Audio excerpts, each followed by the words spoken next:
आप देख रहे हैं नेटफ्लिक्स की नई सीरीज का रिव्यू वीडियो, जहां बॉलीवुड के नेपोटिज्म को आगे बढ़ाते हुए शाहरुख खान कर रहे हैं उनके बेटे आर्यन खान को लॉन्च। पर यहाँ कहानी में है ट्विस्ट। नॉर्मली स्टार का बेटा बनता है एक्टर, पर आर्यन ने अपनी सिनेमैटिक जर्नी की शुरुआत की है कैमरे के पीछे डायरेक्टर बनके। इस सीरीज इसका टाइटल भी है इंटरेस्टिंग, BA.DS ऑफ बॉलीवुड। तू समझा? हाँ। नहीं, तू समझा नहीं। बाकी आप समझ जाओ। तो कैसी है स्टार सन का डेब्यू सीरीज, चलिए जानते हैं। पर उससे पहले लाइक सब्सक्राइब कर दीजिए, नोटिफिकेशन घंटी बजा दीजिए ताकि अपडेट्स मिलते रहे आप लोगों को। और वेलकम टू द चैनल जो प्लेटफॉर्म है MCU, DC और फिल्मों की हर खबर का। Just a review. Aryan Khan की बैड बॉलीवुड कहानी कहती है आसमान खान नाम की यंग अपकमिंग एक्टर की, जो हिंदी फिल्म इंडस्ट्री में बनना चाहता है सुपरस्टार। बेसिकली इस प्रोटैगनिस्ट किरदार के through Aryan Khan film industry के सैटारिकल डार्क व्यू देने की कोशिश करते हैं जिस दुनिया के इर्द गिर्द आर्यन पैदा हुआ है, और इसमें वो लाडली कामयाब रहे हैं एक सुपर पहले अटेम्प्ट में, जहां आर्यन दिखाते हैं कि उनके नेपोटिज्म में है दम।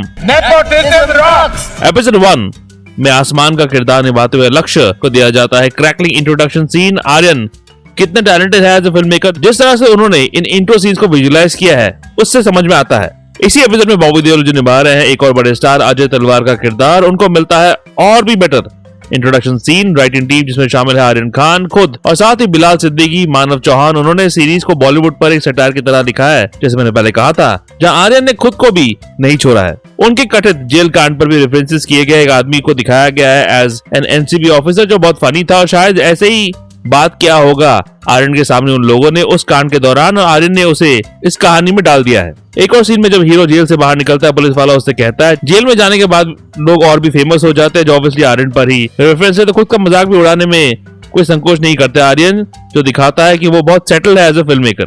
इसके अलावा एक क्रिटिक को दिखाया गया है जो राउंड टेबल करता है, अननेसेसरी आउटसाइडर्स को क्रिटिसाइज करता है, और ये सीधा सीधा रेफरेंस है एक फेमस क्रिटिक पर जो अब क्रिटिक नहीं रहा, जो असल जिंदगी में रिव्यू करते थे, राउंड टेबल भी करते थे, मेरी तरह रेटिंग भी देते हैं और ब्लाइंड आइटम भी लिखा करते थे, जिनका नाम सुशांत सिंह राजपूत केस में भी आया था। ये किरदार उसी को रिप्रेजेंट कर रहा है। अनन्या पांडे और सिद्धांत चतुर्वेदी के बीच नेपोटिज्म पर फेमस लाइन इसी राउंड टेबल में सुनने को मिला था, उस पर भी रेफर किया गया है बहुत क्लेवरली एक सीन में। इंटरेस्टिंगली आर्यन जो खुद नेपोटिज्म की उपज है, उन्होंने इस सीरीज में नेपोटिज्म पर काफी सारा कटाक्ष किया है, जो कमेंडेबल है कंसीडरिंग ये सेल्फ क्रिटिसिज्म की तरह ही है।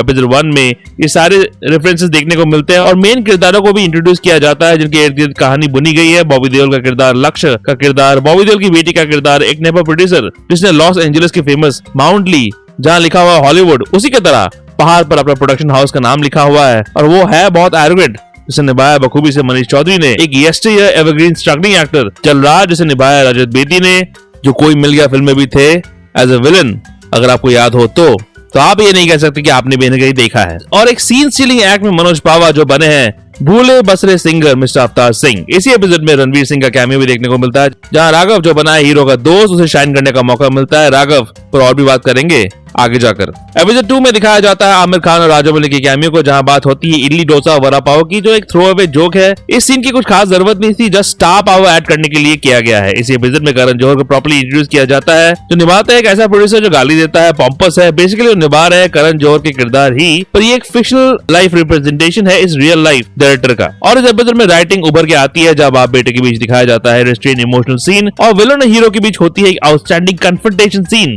जो बहुत बढ़िया था। पर उससे पहले विलन एक लड़की को फैटी बुलाता है, और बैकग्राउंड में साउंड रखा गया है हाथी की आवाज का, जिसकी कोई जरूरत नहीं थी। थोड़ा ऑब्जेक्शनेबल लगा मुझे। आर्यन जिन्होंने सीरीज में एक मॉडर्न आउटलुक रखा है, उनको इस तरह के गैग्स का इस्तेमाल करने की खास जरूरत नहीं थी कॉमेडी के लिए। इस एपिसोड में कैसे production houses almost exploitative contracts बना आउटसाइडर्स की मजबूरी का फायदा उठाते हैं, उस पर भी कटाक्ष किया गया है, जो एक्चुअली रियलिटी में होता है इंडस्ट्री में। एपिसोड 3 में एक और कैमियो देखने को मिलता है, जहां शाइन करते हैं राघव जुएल। वो बेसिकली बने हैं हीरो के बेस्ट फ्रेंड, पर यहाँ उनके आउटस्टैंडिंग कॉमिक टाइमिंग का नजारा देखने को मिलता है, स्पेशली जब वो कहो ना कहो गाना गाते हैं कंटिन्यूसली। इस एपिसोड में एक ब्रिलियंट ट्विस्ट में बॉबी देओल के किरदार के बारे में एक इंटरेस्टिंग चीज दर्शाया गया है। एक और सीन में सहर बांबा जो बनी है बॉबी की बेटी सानिया, वो रिवील करती है एक वक्त उनके पापा की 6 फिल्में फ्लॉप हो गई थी, उसके बाद उनकी फैमिली में कुछ प्रॉब्लम शुरू हो गई थी, जो ऑब्वियस रेफरेंस है शाहरुख खान की उस फेज पर जहां उनकी फिल्में नहीं चल रही थी। उसके बाद आई पठान और जवान, और सब ठीक हो गया।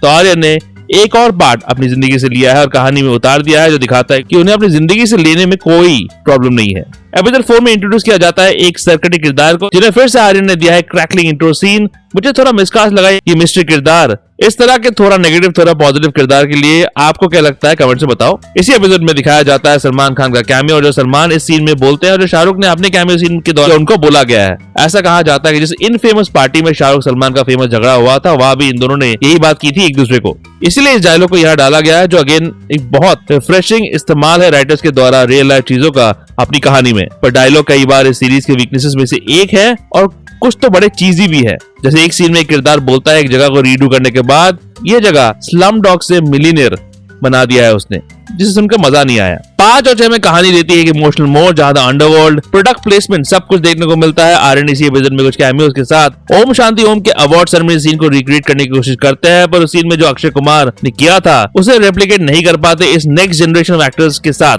पर बादशाह उप्स शाहरुख खान का कैमियो इन्हीं एपिसोड में देखने को मिलता है। काफी लंबा कैमियो है उनका, as compared to the other 2 Khans होना ही था। आखिर बेटे की फिल्म में बाप को तो होना ही था।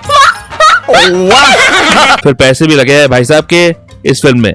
हीरो के आग का टर्निंग पॉइंट इन्हीं एपिसोड में देखने को मिलता है, जहां होता है हिंदी सिनेमा का फॉर्मूला एक फ्यूनरल सीन, जिसे आर्यन के विजन ने बना दिया बहुत इमोशनल। मुझे लगता है आर्यन यहाँ कभी खुशी कभी गम के इस आइकॉनिक फ्यूनरल सीन को रिक्रिएट करने की कोशिश कर रहे हैं। डायलॉग्स मुझे लार्जली सीरीज के ठीक ठाक ही लगे, पर इस अवार्ड सेरेमनी में जो हीरो बोलता है काफी अच्छा और इमोशनल था। फिर आता है एपिसोड 7, जिसका टाइटल है पिक्चर का टाइटल होगा। आपको लगने लगेगा इस सीरीज को देखने के बाद कि एक फॉर्मूलाइक सीरीज है, जो इसकी एंडिंग लार्जली प्रेडिक्टेबल है, पर तभी आर्यन कुछ ऐसा करते हैं कि आप शॉक में चले जाएंगे। एज ए डायरेक्टर राइटर इस तरह का रिस्क लेना काबिल तारीफ है। और इसी एपिसोड में देखने को मिलता है एक आउटस्टैंडिंग कार चेस सीक्वेंस, जहां आर्यन दिखाते हैं कि उनके पास पोटेंशियल है एक्शन मूवी बनाने की।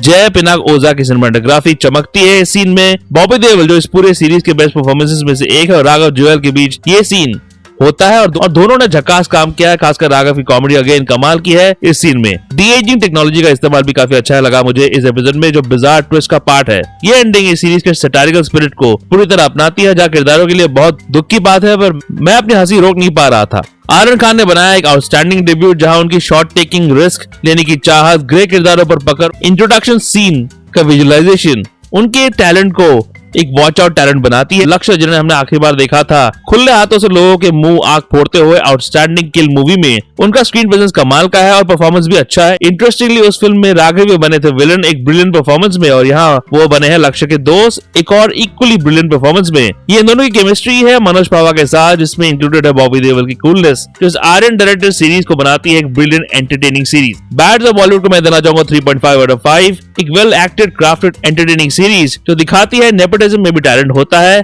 कभी कभी नेपोटिज्म भी काम करता है। मैं आर्यन खान का डायरेक्टोरियल फिल्म डेब्यूट देखने के लिए हूँ तैयार, क्योंकि उनमें पोटेंशियल तो है बॉस। आपको कैसी लगी ये सीरीज कमेंट सेक्शन में बताओ, साथ ही लाइक सब्सक्राइब कर दीजिएगा। डॉक्टर डूम का पहला रुक रिव्यू वीडियो है, आखिर में चेकआउट जरूर कीजिएगा, और ऐसे रिव्यूज के लिए देखते रहिए जस्ट रिव्यू। रिव्यू के अपडेट्स के लिए और छोटे बड़े स्निपेट्स के लिए फॉलो कीजिए ऑन ट्विटर @ProNerdyView201 में, और ProNeedDiaryBlogspot.com में भी आपको अपडेट्स मिल जाएंगे।